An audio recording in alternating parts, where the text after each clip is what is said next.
Hey guys, it's Matt with Flying H Farms. We're looking at some horsey love going on right now.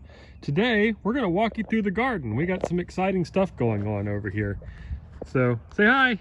Hi. All right, so here we have our beet and carrot garden.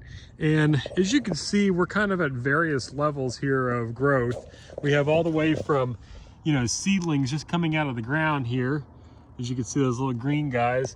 And we also have some big ones. And the reason for that and this pathetic rabbit screen we have here is, well, like I just said, rabbits came and decimated our first crop. So we put this temporary screen on here, and it seems to be holding for now, but I'm not naive enough to think that the rabbits won't be able to get by it. So here we go, we're gonna walk down. You can see all of our seedlings beginning to pop down there. We have carrots on the right and beets on the left. And then here at the end are our radishes. They're finishing up now. We've harvested a few, that's why it doesn't look as thick. But the big ones are wasabi, and they take a little bit longer. But as you can see, we're making really good progress there. We got some definite wasabi radishes going on down there.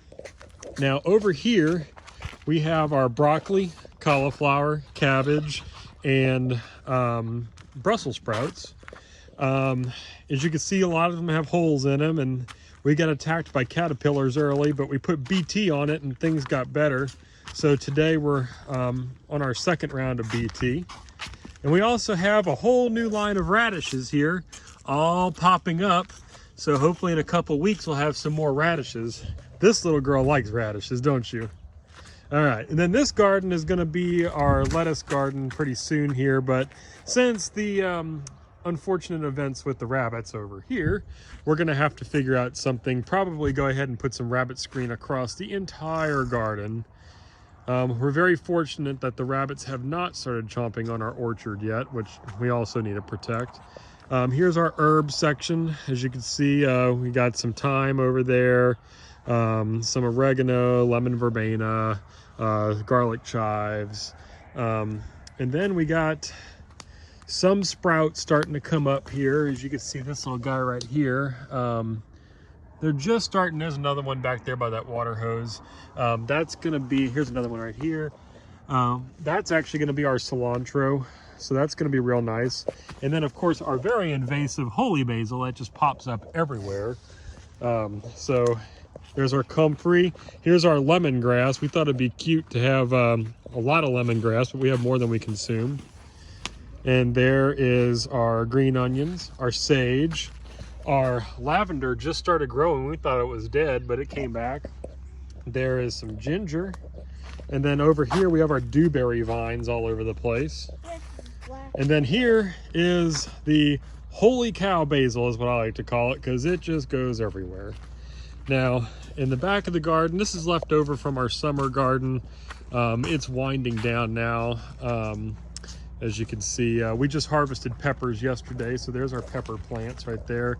Here's our loofahs hanging out to dry. We're gonna hopefully get some sponges here soon. We already have some sponges in the house. What's that? We already have some sponges in the house. Yep, so we're just waiting for these to dry out a little bit more, and we'll have some more. Here's our pepper plants, as you can see down here. And then our tomatoes are finally starting to produce after that hot summer. We have some, what were those called? Zucchinos. We actually had one, but it looks like the squash vine borers were back, as you can see right there. And also our zucchini, we picked one yesterday, but I don't have high hopes for it because once again, the squash vine borers decimated it. And here's our okra hedgerow. It was a lot more impressive just a few weeks ago. It was producing about 5.5 pounds every 3 days, but it's pretty much done now because of the cold. So anyway, that's what's going on in the garden. I hope you enjoyed that quick tour. Matt with Flying H Farms. Don't forget to subscribe, and we'll see you later.